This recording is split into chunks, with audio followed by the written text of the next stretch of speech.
और इस बीच एक और बड़ी खबर आ रही है महाराष्ट्र की सियासत से। राज ठाकरे की पार्टी आप जानते हैं महाराष्ट्र नवनिर्माण सेना एमएनएस, उसी से जुड़ी बड़ी खबर। एमएनएस की मान्यता रद्द होने का खतरा है। चुनाव आयोग राज ठाकरे की पार्टी महाराष्ट्र नवनिर्माण सेना की मान्यता रद्द कर सकता है। विधानसभा चुनाव में 8% वोट शेयर न मिलने पर मान्यता रद्द की जा सकती है। एमएनएस को इस बार महाराष्ट्र में एक भी सीट नहीं मिली। आज राज ठाकरे अपनी पार्टी के नेताओं के साथ ये जो परिणाम आए हैं महाराष्ट्र विधानसभा चुनाव के, इस पर मंथन करेंगे।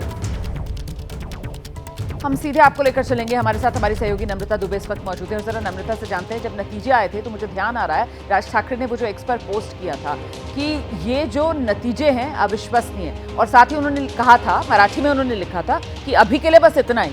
लेकिन बात अभी के लिए बस इतना ही पर खत्म नहीं होगी, क्योंकि यहां पर तो तलवार सीधे लटक गई है कि एमएनएस पार्टी रहेगी या मान्यता रद्द होगी। अब क्या करने की तैयारी में है राज ठाकरे?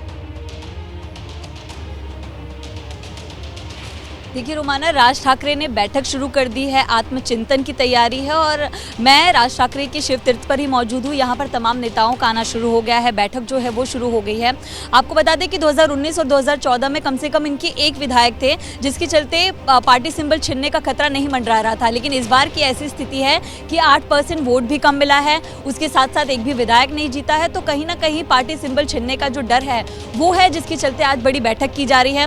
दूसरी बात यह है कि महानगर पालिका के चुनाव नजदीक है, अगर ऐसी स्थिति आती है तो बहुत कमजोर पड़ जाएंगे। तो बैठक की जा रही है, रिपोर्ट बनाई जा रही है और लीगल क्या कुछ ऑप्शन है वो देखा जा रहा है कि विकल्प क्या कुछ मिल सकता है। आपको समझा दें कि अगर किसी पार्टी का एक भी विधायक नहीं होता है या फिर 8% वोट से कम होता है तो आगामी चुनाव में उनको निर्दलीय के तौर पर लड़ना पड़ता है। अगर उनका पार्टी सिंबल अवेलेबल होगा तो मिल पाएगा, नहीं तो आप निर्दलीय लड़ते हैं और रिजल्ट के बाद आप डिसाइड करते हैं कि आपकी पार्टी। खतरा जो राज ठाकरे और उनकी पार्टी एमएनएस पर मंडरा रहा है, क्योंकि इस बार विधानसभा चुनाव 8% वोट शेयर तो छोड़ दीजिए, 2% वोट शेयर भी एमएनएस पार्टी को नहीं मिला। 1.55% के आसपास का वोट शेयर जो एमएनएस को मिला पूरे महाराष्ट्र में, जहां जहां उन्होंने अपने उम्मीदवार उतारे, और एक भी विधानसभा सीट उनके खाते में नहीं आई। इसी वजह से ये मान्यता रद्द होने का खतरा जो इस वक्त राज ठाकरे उनकी पार्टी एमएनएस पर मंडरा रहा है। बहुत शुक्रिया आपका नम्रता इस तमाम जानकारी के लिए।